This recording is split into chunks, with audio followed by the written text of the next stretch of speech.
بسم الله الرحمن الرحيم. اهلا وسهلا بيكم في حلقه جديده من برنامج ذا ديفندر من اي ميديا سبورتس. بتشرف دايما بمتابعتكم وبتشرف بتعليقاتكم.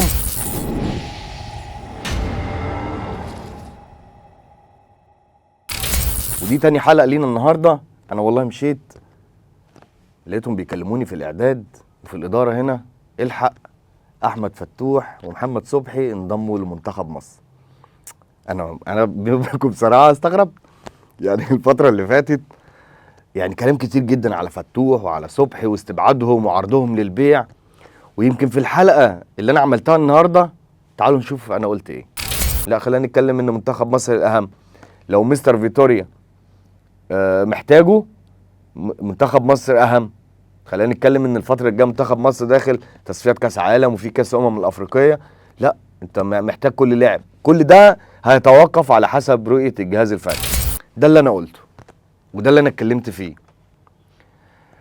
طبعا موقف صعب جدا، لان مستر فيتوريا في المؤتمر الصحفي باعلانه للقائمه وبانضمام احمد فتوح ومحمد صبحي لمنتخب مصر، هو حقه. هقولها تاني، حقه. هو المدير الفني لمنتخب مصر.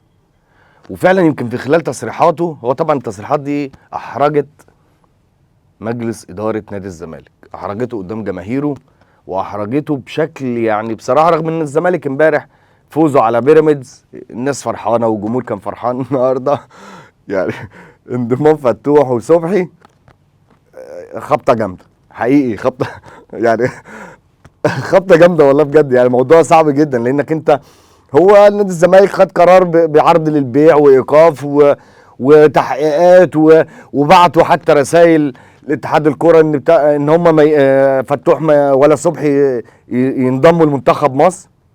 طبعا اختيار مستر فيتوريا النهارده، انا بصراحه والله يعني وانا بتابع وانا بتابع الخبر، يعني بصراحه استغربت.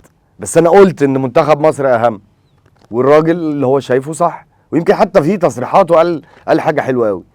قال لو انا دلوقتي في مشكله ما بين لعيب عندي في الجهاز الفني او في الجهاز الفني، هل الاداره هتعاقب اللاعب؟ ده حقيقي. هو في الاول والاخر هو شايف ان اختيار لفتوح والصبحي اختيار بالنسبه له موفق، ومش وقت الاحداث دلوقتي ولا وقت المشاكل. خلينا نتكلم ان احمد فتوح من افضل اللعيبه اللي متواجده في مصر حاليا في مركزه حقيقي. يعني المركز ده قليل جدا دلوقتي في مصر، وانا شايف ان هو من اللعيبه الكويس. ممكن يكون في مشاكل مع نادي الزمالك، ونادي الزمالك خلاص مجلس الاداره خد قرار بعرضه للبيع.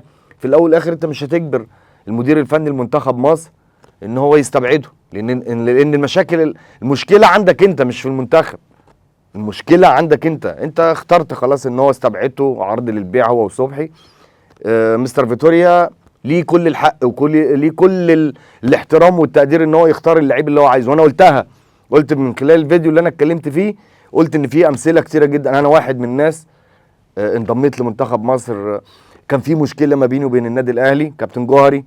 انضميت لمنتخب مصر ولعبت مباراه السنغال، وشاركت في تصفيات كاس العالم، وشاركت حتى في تصفيات كاس الافريقيه برضو مع كابتن حسن شحاته. كان عندي مشكله برضو مع نادي الزمالك بسبب العقد وبسبب المبالغ الماديه اللي كانت موجوده، وكانت بسبب الغرامه اللي كانت موجوده عليا من النادي الاهلي. كانت مشكله كبيره، وانضميت لمنتخب مصر مع كابتن حسن شحاته في 2006 رغم اني ما كنتش بلعب، وكنت تقريبا موقوف على ما اعتقد. فهل مستر فيتوريا، انا عارف ان هيحصل عليه هجوم كبير جدا من جمهور نادي الزمالك، لان احراج بصراحه احرج مجلس الاداره. هل مجلس الاداره ما عرفش يرتب الامور بشكل كويس؟ ما عرفش، بس اختياره هو حقه. لان منتخب مصر الفتره اللي جايه محتاج لعيبه، محتاج امكانيات عاليه، محتاج خبرات، وكل الامكانيات اللي موجوده في فتوح، ولعيب كويس. هقولها تاني يا جماعه، مهما كان الخلاف ما بين الاداره وما بين الجمهور مع فتوح، من اللعيبه الكويسه. وفي الاول والاخر مستر فيتوريا هو اللي هيتحاسب على اختياراته. بس نتمنى، انا عارف طبعا الكلام ده ممكن ما يعجبش الناس، وممكن الجمهور يكون زعلان هيبقى غضبان على اتحاد الكوره، وغضبان على الجهاز الفني والجهاز المعاون وعلى كابتن حازم امام. ده طبيعي، لان موقف بصراحه انا واحد من الناس ما كنتش متوقع، لان ما بتحصلش غير مع لعيبه معينه، وفتوح من اللعيبه الكويسه. هل الموقف اللي اتاخد من مستر فيتوريا ده صعب الامور على مجلس الاداره؟ ممكن مجلس اداره نادي الزمالك يبتدي يفكر تاني مثلا يرجع فتوح، ولا هو خلاص القرار اتاخد؟ هل بعد اختيار مستر فيتوريا لاحمد فتوح والصبحي ممكن مجلس الاداره بقياده طبعا رئيس النادي استاذ حسين لبيب ان ممكن تبتدي القرارات بتاعته تتغير او يبتدي الموقف يتغير؟ لاننا من خلال علاقاتي يعني عرفت ان احمد فتوح اتصل باستاذ حسين لبيب ان هو يقدم اعتذار ويحاول يقرب وجهات النظر ويحاول الامور تبقى افضل من كده.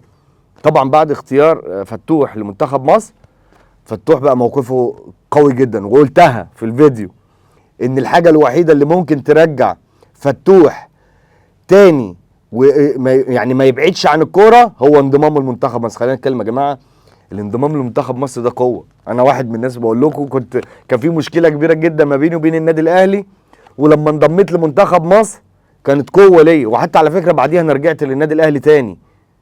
انا بكلمكم انضمام منتخب مصر يا جماعه، ممكن لعيبه كتيره جدا بتلعب للنادي وبتتالق، بس الانضمام لمنتخب مصر موضوع مختلف. بتعلي من سعرك، بتديك قوه، بتديك ثقه. وانا قلتها في الفيديو على فكره، قلت ان الموضوع اللي بيتكلم بيه فتوح وبيتعامل بيه بيتعامل بثقه كبيره جدا حقيقي.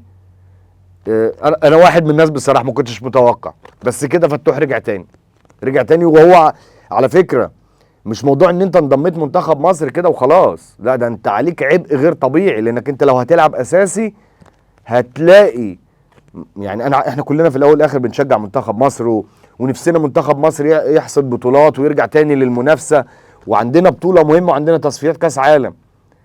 طبعا في يعني ممكن جمهور نادي الزمالك يشجع منتخب مصر بس ممكن ما يشجعش فتوح بسبب الازمه الاخيره. هل ممكن نشوف في الفتره اللي جايه في تغيرات؟ ممكن يعني وجهات النظر تتقرب ما بين فتوح، لان هو طلب ان هو يعتذر، وكان استاذ حسين لبيب كان رافض الرد وكان رافض الوساطه ورافض في حاجات كتيره جدا.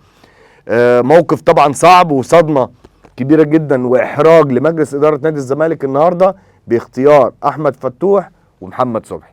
وهنا انتهت حلقتنا، انتظروني في حلقه جديده ان شاء الله. تحياتي ليكم، ابراهيم سعيد.